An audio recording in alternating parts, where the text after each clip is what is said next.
Muito bem, agora então são 11h07, pode vir aqui para geral. Harry Coluna, seus direitos, estamos tendo o prazer de receber aqui a doutora Mariana Freitas Fiedler. Ela vai conversar com a gente sobre a nova lei do superendividamento, ela que é pós-graduada em Direito Bancário e especialista em Direito do Consumidor. Já preveu, né, que ela vai vir muitas outras vezes aqui, porque Direito do Consumidor tem tanto assunto, né, Mariana? Seja bem-vinda. Obrigada. Mariana, o que é essa lei do superendividamento, hein? Vamos começar por aí, para explicar para os nossos amigos. A gente fala nova lei, mas na verdade ela não é tão nova assim, né? Ela é de 2021. Então, ela já tem aí 2 anos, né, que ela veio alterar o Código de Defesa do Consumidor e também alterou o Estatuto do Idoso, né, algumas formas, e veio, na verdade, garantir ao consumidor o mínimo existencial, ou seja, a gente tem um mínimo que a gente gasta, né, para as coisas básicas da nossa vida. E hoje em dia, todo mundo acaba entrando numa dívida, alguma coisa assim. E em 2018 foi feita uma pesquisa, 60 milhões de pessoas no Brasil são endividadas. Porém, 60 milhões. Em porcentagem dá 30%? Dá, dá mais até, dá né? Mais, dá né? Um pouco mais.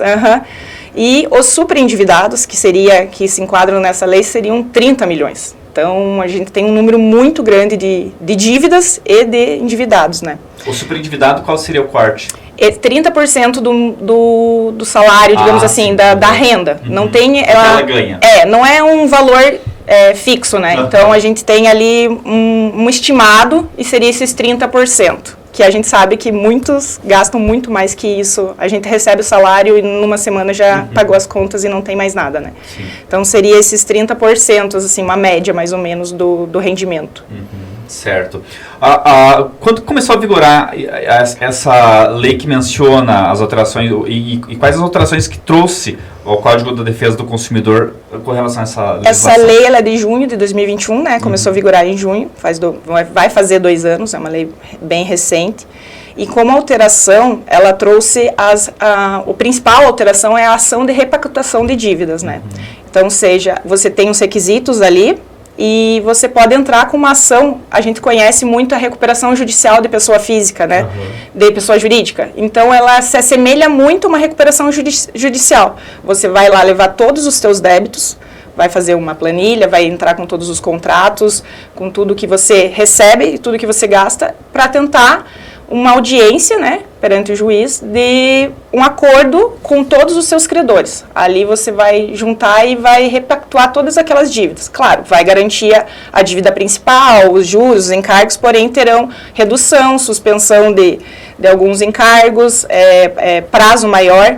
Então, você vai apresentar um plano de pagamento. E esse plano tem duração de 5 anos. Nesses 5 anos você tem o interesse de quitar todas as suas dívidas.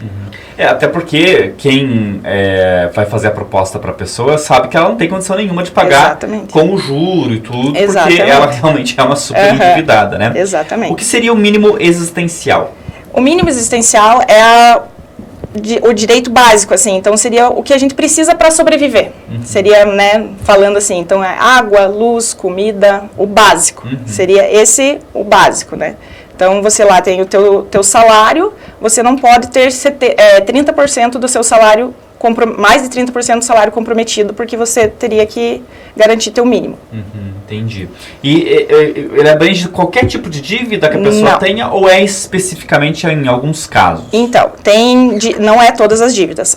Os contratos que possuem garantia real, que a gente chama, né? Contratos de crédito rural, contratos de financiamento, onde tem veículos, imóveis, contratos de bens de luxo, de artigos de alto valores, esses não entram nesse acordo, nessa repactuação.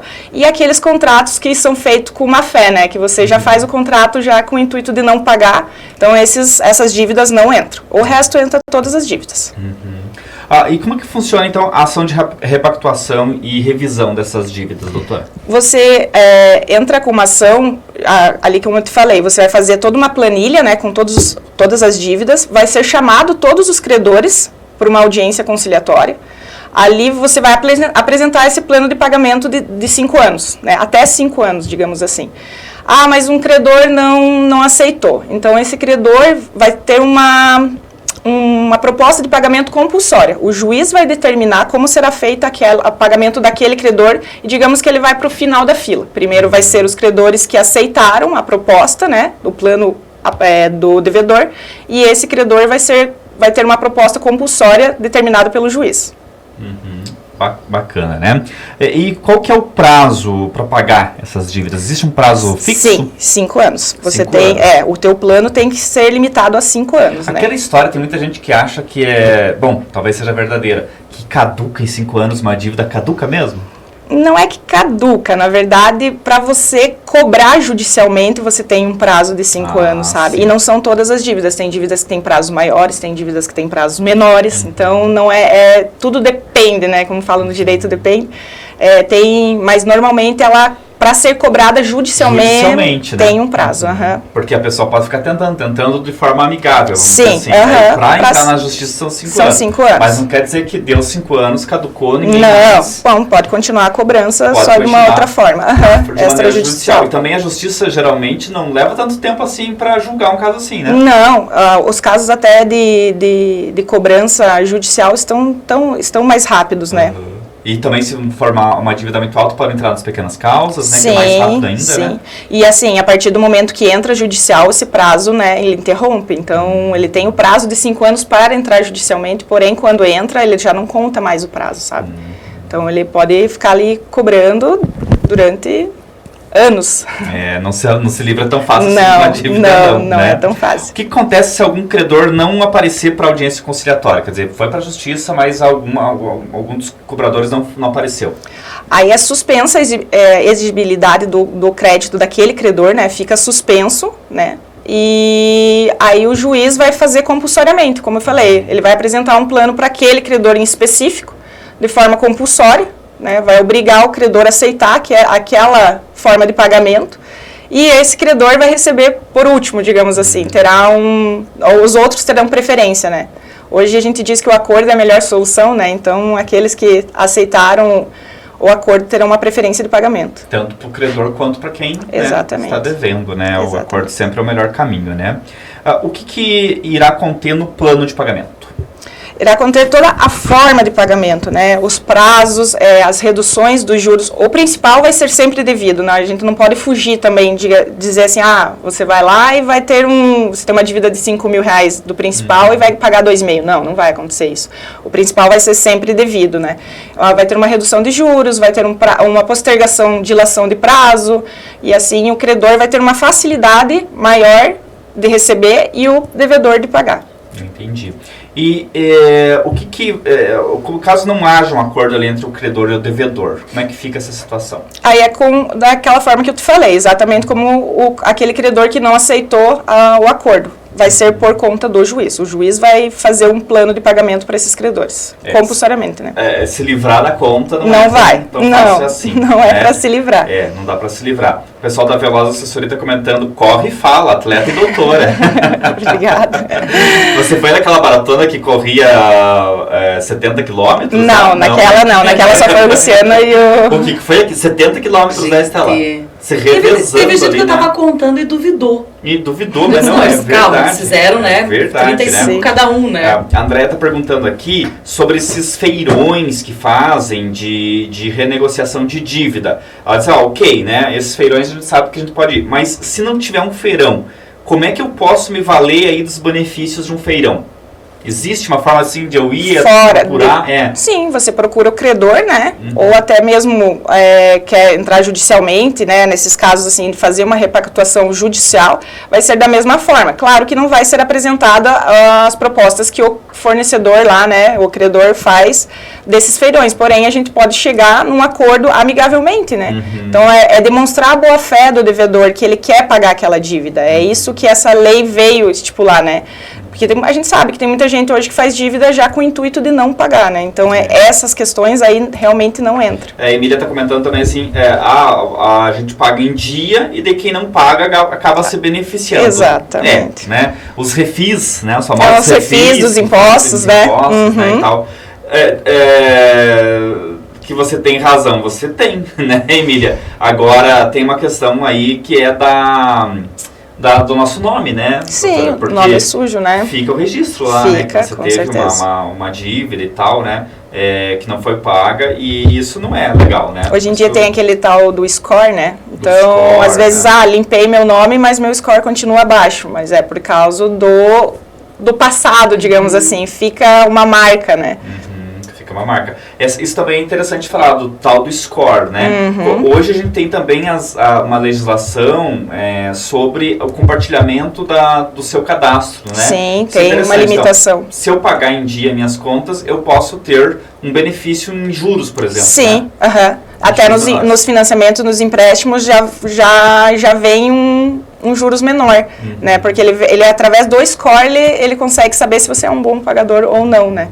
E aí consegue te oferecer um juro menor. Né? Exatamente. E hoje tem o dito do compartilhamento também dos dados. Você faz esse compartilhamento com quem você Que você quer. Com quem você quer, né? Bom dia pra Silvia, bom dia Dinei. Tá falando aqui do Miguelito, Márcia Barbosa, o Paulo, a Ieda, né? Bom dia, Dinei Estela, a Dulce, né? Bom dia, estamos juntos também, elogiando aqui a entrevista da doutora, né? Por entender como é que tá essa situação. A Laura também, o Paulo, a Patrick, né? Obrigado pelos comentários. Estela. O Cosme também mandou uma foto aqui que tá assistindo a gente em São Mateus do Sul. Abraço, Cosme. A gente te ligou pro... E você não atendeu, você nem perdeu tinha- 50 reais, Perdeu tá? 50 reais. E a Z lá da Quinio também mandou uma foto aqui pra mim agora, que estão assistindo a gente lá na Quinio. Um beijão pra Z lá da Quinio Store, né? Que é a loja mais linda de todas, né? Não tem, com né? certeza. Lindona a loja da minha amiga Z. Um beijão Beijo pra Z, vocês. até depois. Obrigado, viu, por estar aí com a gente, aí conversando com a gente, né? José Leite também elogiando a entrevista, né?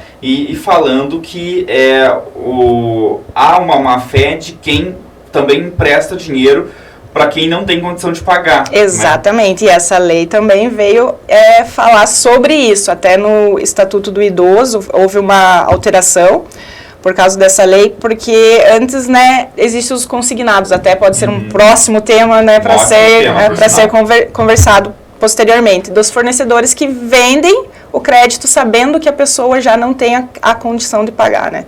Então tem essa questão, até alterou, porque era no Estatuto do Idoso, né, da idade e de tudo mais, e eles faziam consignados, então é um tema também para ser discutido, porque tem muitos empréstimos, às vezes o idoso nem sabe o que está pagando. Mas eu posso me livrar de uma dívida dizendo que fui induzido a fazer um empréstimo?